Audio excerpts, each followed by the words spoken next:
지금부터 집중 취재 시작합니다. 2025년 을사년 새해가 밝았는데요. 지난해 말 계엄 사태와 탄핵 소추안 가결, 또 무한공항 사고 등이 이어지면서 모두가 유독 무거운 마음으로 새해를 맞게 됐습니다. 녹록치 않은 상황 속에서도 새해를 맞아 여러 정책들의 변화가 예고됐는데요. 올해 달라지는 것들에 대해 집중적으로 파헤쳐 보도록 하겠습니다. 스튜디오 나와 있는 진현지 기자와 함께합니다. 안녕하세요. 안녕하세요. 네, 새해 여러 가지 정책들이 새롭게 시행될 예정이라고 하는데요. 먼저 달라지는 금융제도에 대해서 한번 짚어보도록 하겠습니다. 금융 소비자를 위한 변화가 예고가 됐죠. 네, 그렇습니다. 우선 금융회사에 예금을 하는 경우 보호받을 수 있는 한도가 5천만 원에서 1억 원으로 상향됩니다. 예금 보호 한도가 늘어난 건 2001년 이후 24년 만입니다. 잘못 송금한 돈을 예금보험공사가 대신 반환받아 돌려주는 금액도 5천만 원에서 1억 원으로 늘어납니다. 오는 13일부터는 대출 중도상환 수수료가 줄어듭니다. 중도상환에 따라 발생하는 실제 비용만 반영하도록 하는 게 골자인데요. 이에 따라 중도상환 수수료율은 절반가량으로 줄어들 전망입니다. 오는 10월에는 실손의료보험 청구 전산화 제도를 확대 시행합니다. 의원과 약국에서도 종이서류 발급 없이 실손24 애플리케이션이나 홈페이지 등을 통해 보험금을 청구할 수 있게 됩니다. 공매도 제도 개선 등 자본시장 건전성을 높이기 위한 정책도 예고됐습니다. 네, 새롭게 시행되는 금융제도에 따라서 금융 소비자들의 편의성과 또 안정성이 더욱 높아지겠다는 전망이 좀 보이는 것 같습니다. 이 외에도 소상공인과 청년에 대한 촘촘한 지원도 시행될 예정이죠. 네, 그렇습니다. 먼저 소상공인을 위한 정책이 대거 시행됩니다. 연체전 차주에 대해서는 장기 분할 상환, 금리 감면 등 맞춤형 채무 조정을 강화합니다. 폐업자를 대상으로는 저금리 장기 분할 상환 프로그램, 성실 상환자 등을 대상으로는 상생 보증 대출 등을 도입합니다. 기초수급자 등 취약 계층을 대상으로는 소액 취약 채무자 채무 면제를 실시합니다. 연체 기간이 1년 이상인 500만 원 이하 장기 채무에 대해서 1년 상환 유예를 먼저 지원하고 이후에도 상환 능력이 개선되지 않으면 원금을 100% 감면해주는 게 골자입니다. 청년 도약계좌의 경우 이달부터 정부 기여금이 월 최대 2만 4천 원에서 3만 3천 원으로 확대됩니다. 3년 이상 가입 유지 시에도 비과세와 기여금이 지원됩니다. 네, 부동산 세금 혜택도 확대가 된다고 합니다. 서민 주거비용 절감을 위한 혜택, 그리고 인구 감소 지역을 살리기 위한 세금 감면 혜택도 늘어난다고 하는데요. 이거에 대해서 좀 알려주시죠. 네, 그렇습니다. 아파트를 제외한 소형 주택을 생애 최초로 구입하는 경우 300만 원까지 주택 취득세를 면제합니다.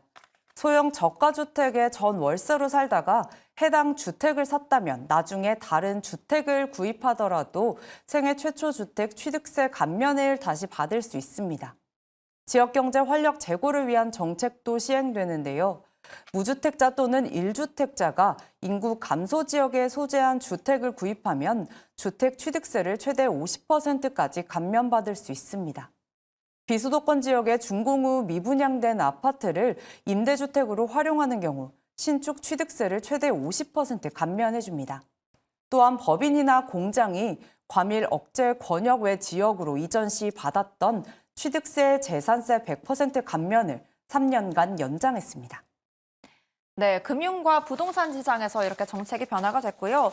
또 다른 분야에서도 변화가 예정이 되어 있습니다. 특히 저출산 극복을 위한 제도가 대폭 늘었다고요? 네, 그렇습니다. 출산과 육아를 위한 정책이 눈에 띄는데요.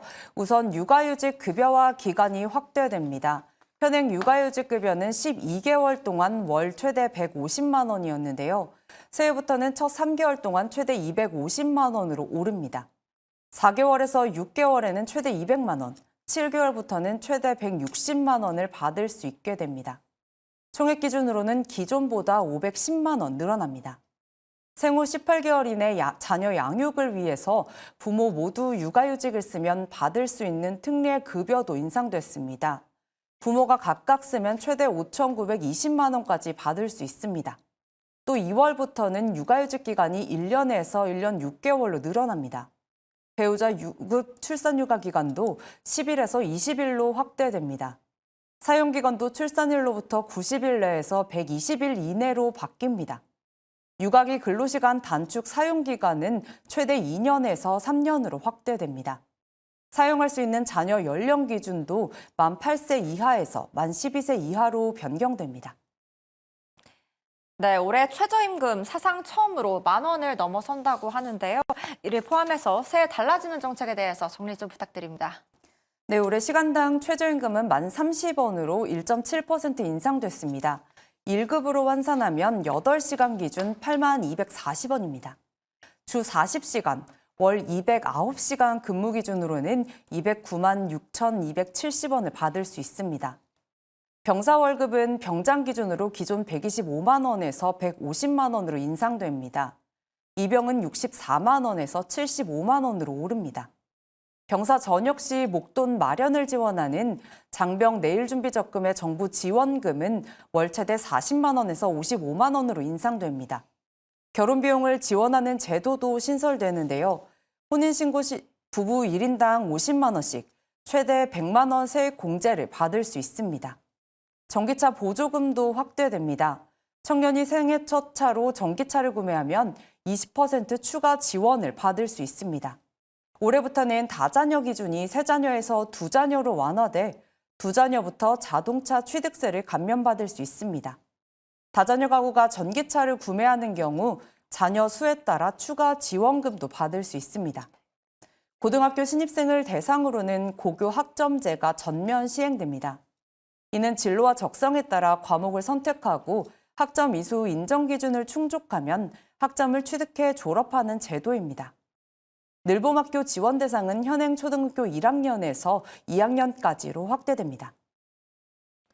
네, 각 분야에서 새로운 정책들이 시행되는 만큼 혜택을 확인할 필요가 있겠습니다. 정 기자, 오늘 말씀 감사합니다.